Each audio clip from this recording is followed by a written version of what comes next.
Hi friends, it's Liz back again with some more GLP1 diaries. So today what I want to talk to you about are some of the other YouTube channels that I'm following that have been helpful as I have started this journey.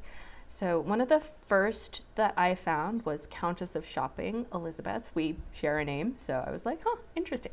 Oh yeah, and I'm wearing my unsubscribe shirt today, which is funny because I'm telling you about some channels you might want to subscribe to especially if you're new on your GLP-1 journey and you're looking for some useful information.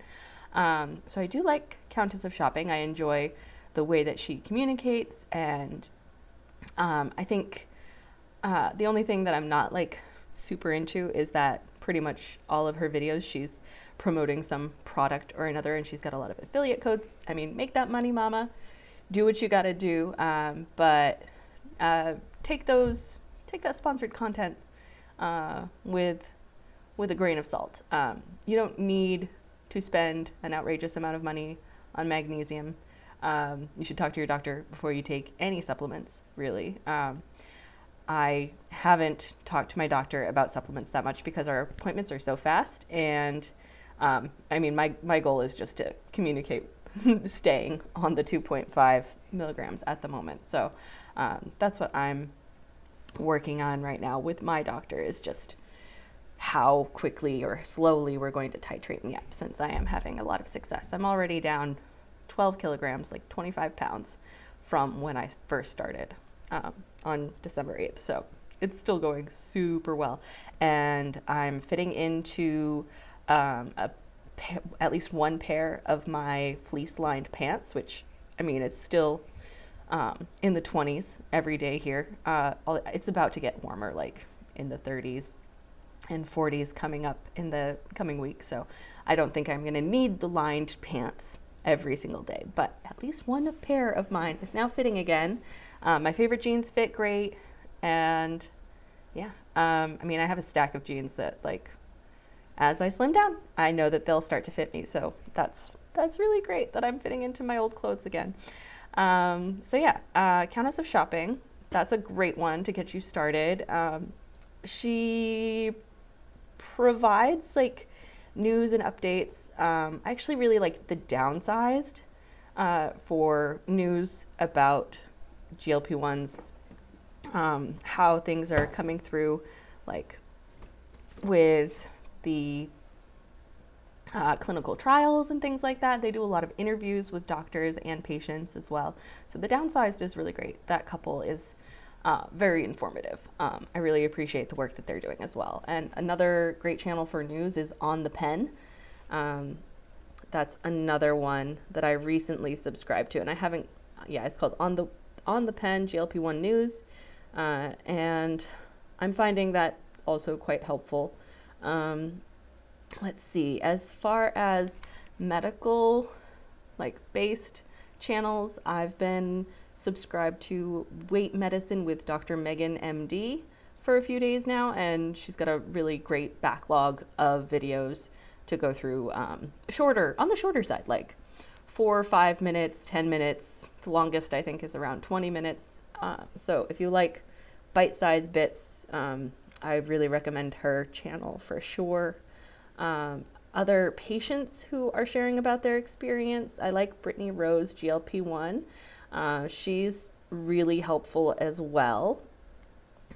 She's been on the medication for several years, similar to Countess of Shopping, and she doesn't really talk about any specific, like she doesn't do the affiliate links thing, except for with her compounding pharmacy, like telehealth thing, which for a lot of Americans, like the compounding pharmacies, the telehealth is the affordable way to go. I don't think that compounding is a thing in South Korea. I could be wrong, but probably all of the compounding things are in Korean, so that's why I don't know about them, because I just have been relying on English language information as far as things go.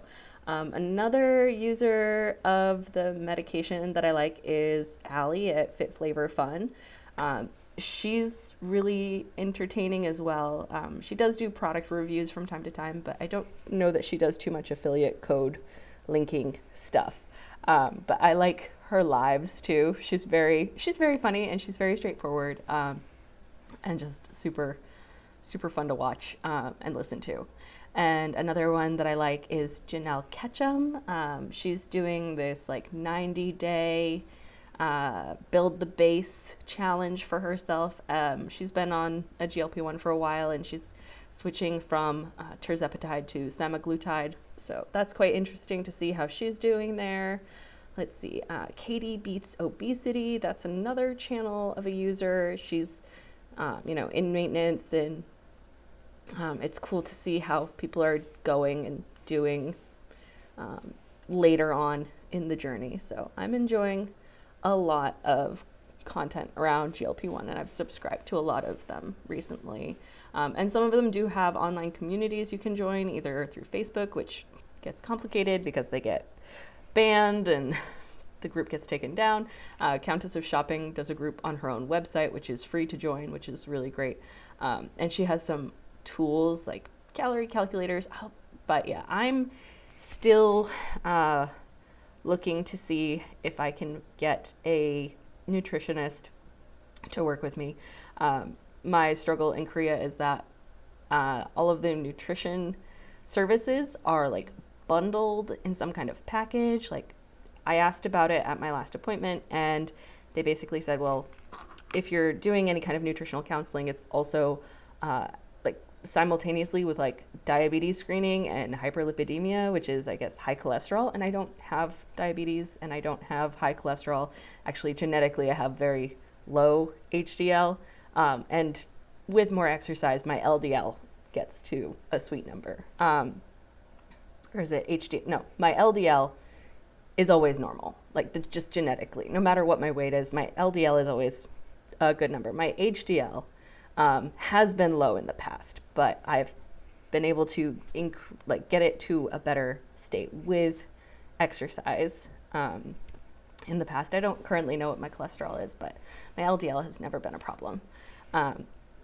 So yeah, they're like, yeah, it's a set. Like, if you're doing nutritional counseling, it has to be alongside these things too. And you would need to bring an interpreter because the nutritional nurse, it only speaks Korean. And I was like, well, could I get my friend to like call them on the phone and they can do the interpretation on the phone? They're like, no, they need to be in person. So I was like, ugh. And they're like, okay, when do you want to set up? And I was like, I need to check with my friend first and see if they're even available to like come to my city and like do this with me someday. Like, I'll let you know. But it didn't really seem like something that I needed or would be super helpful to me as I'm on a GLP-1 journey, specifically for obesity treatment. So I kind of hit a dead end there, but I reached out to the friend who I would have asked to do the interpretation if I decided to go through my hospital. And I asked her, like, okay, in the States, this is how we meet a nutritionist. Like, registered dietitians have their own clinics, and you can just like call them up and make the appointment and you can just go. And I have done that before, but not related to GLP-1, just in general, like figuring out my nutrition to manage my weight. But none of that was successful for long. So here we are. And so she did some searching. There are obesity clinics in Korea. Some of them are more like hospital-based, others are a little bit more like luxurious.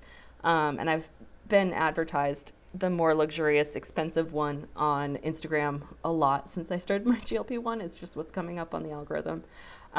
So I was aware of it, but I didn't really know what their programs were like. And that's the thing, they are programs, and you have to spend $500 to $1,000 for these programs. And I don't even know how long the programs are for, what exactly is entailed. But my friend called one of the obesity clinics, like the one that's more like part of a hospital, to find out, like, do they do the nutritional counseling?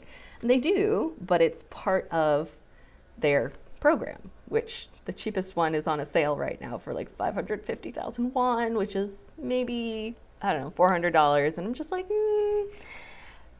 I mean, I'm on the GLP-1, like that's the main thing. And like, I know what I'm doing as far as movement goes, which is mainly walking, but I will join a gym in a few weeks later, I'm going to start going to curves at least 3 or 4 times a week, if not more, to do some more like lightweight training until the weather improves, and then I can go back to the open gym outside at the reservoir park near my house or near my apartment building. So I'm not concerned about like having some kind of exercise regime, and I have my body composition scale, so I'm tracking my muscle mass along with my fat, and the fat is going down and the muscle mass is pretty much staying the same. Like there's little wiggle rooms up in here. I need to figure out, is the skeletal muscle mass on the app showing kilograms or a percentage? I'm not sure. But it has been very, like, it's up and down and up and down. But it's like the big number, like it's 25 point something, like between 21.5 and 25.5 and 25.9, if that's a percentage or kilograms, I don't know, but it's only the after the decimal point that goes up and down every day. So I know that I'm maintaining at least my muscle mass, which is very important as I'm losing weight here. But yeah, the body, like the body fat mass is going down, down, down, down, down. So that's what we want. So I'm not concerned about like my body composition at this point, because I'm just trying to lose weight. And the right kind of weight. And that seems to be what I'm doing according to my scale, the app that's connected to my scale. So, and they do some kind of treatments with machines, which I don't understand. And they want you to, they do the nutritional counseling, but it's in tandem with these like 3 or 4 other things. And I'm just like, on the GLP-1, like that's taking care of a lot of it. I just want to make sure I'm eating enough and I'm getting my micronutrients, and like I want to just talk to a registered dietitian about this, but that they just don't have that in Korea, which is interesting. But I did, just because I'm like, oh, well, I wonder if there's registered dietitians in Japan, since I'm going to Tokyo. I'll be in Tokyo next week, literally. It'll be day 2 in Tokyo a week from now, which is exciting. And so, I was like, okay, how do you make an appointment with a registered dietitian in Japan? And one of the results was, hey, there's an American registered dietitian at a clinic in Tokyo. I'm like, oh, you're kidding. All right, let's go Japan. All right, you're on board with this whole like dietitian as this thing. So I went to her website and I sent her an email, and I finally got a response yesterday. And she does Zoom consultations. So I'm like, oh, I don't even need to like spend an hour, well, plus all the transportation time of my vacation going to her clinic. We can just do a Zoom consultation. So I wrote back with her with my availability. And so hopefully we'll be getting that going. It was like 20,000 yen for the initial consultation, which, let me see how much that is in US dollars. I mean, it's not cheap. I think let's see, yen to USD.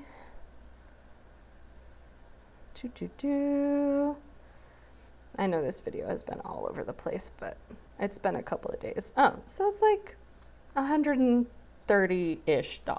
That's actually like much better than I thought.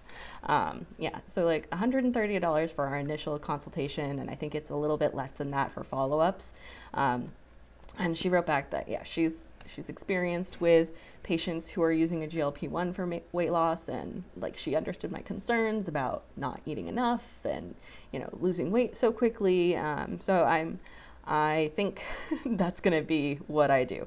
I'm just going to have to, and it's good because we're in the same time zone. Like South Korea and Japan, there's no time difference. So some morning, either a Thursday or Friday, I don't know if we'll do it this week or if it'll be when I get back from my trip.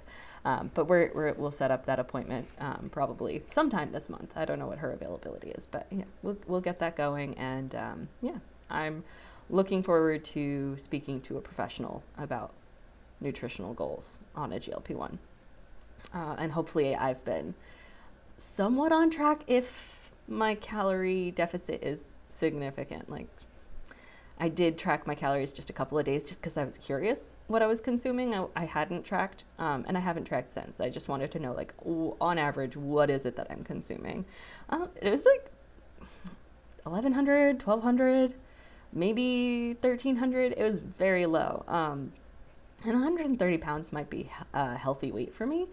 And I've done more research about like what should be your calorie deficit, how many calories you should consume when you're weight loss. And it's like, oh, well, the general rule is your goal weight times 10. So 1,300 calories might be okay for me. But I'm definitely not hitting that every day during the week. I think maybe on the weekends I might hit it more because I'm a little more flexible with what I'm eating. We kind of, because I'm with my husband and I want him to, like, he's not on a GLP-1 yet, but he is going to start one probably in March, because he's been battling the obesity just as I have. But I don't think that he struggles with the food noise like I do. I think he just sits at his computer too much playing video games. He doesn't currently have a job, so it's understandable, but we gotta get him into some better routine. He does walk a lot every day, at the same stream park that I go to. He was the one who found the cats first, but I'll talk more about the cats later maybe. Oh, my heart hurts for those poor babies out there in this cold weather, but it is about to start warming up, so yeah, it'll be more pleasant for me to go out walking, and I'll be able to wear lighter layers and things like that. So yeah, spring is on the way. That's a nice thing about South Korea. I'm from Maine, and our winter is interminable. Not as long as, Finland and Iceland, of course, but March is not spring. Spring is like late April, early May. So I'm really happy that March is going to feel like April. It's like, yeah, spring starts like 6 weeks earlier here. That's so amazing. Yeah. So yeah, that was today. Some of the creators who I am following and I somewhat recommend, depending on what you're looking for as far as your information on YouTube. Those are some good places to start. And there's my update as far as speaking to a dietitian goes here in Asia. Yeah. Thanks for watching. If you did, I will see you next time. Bye.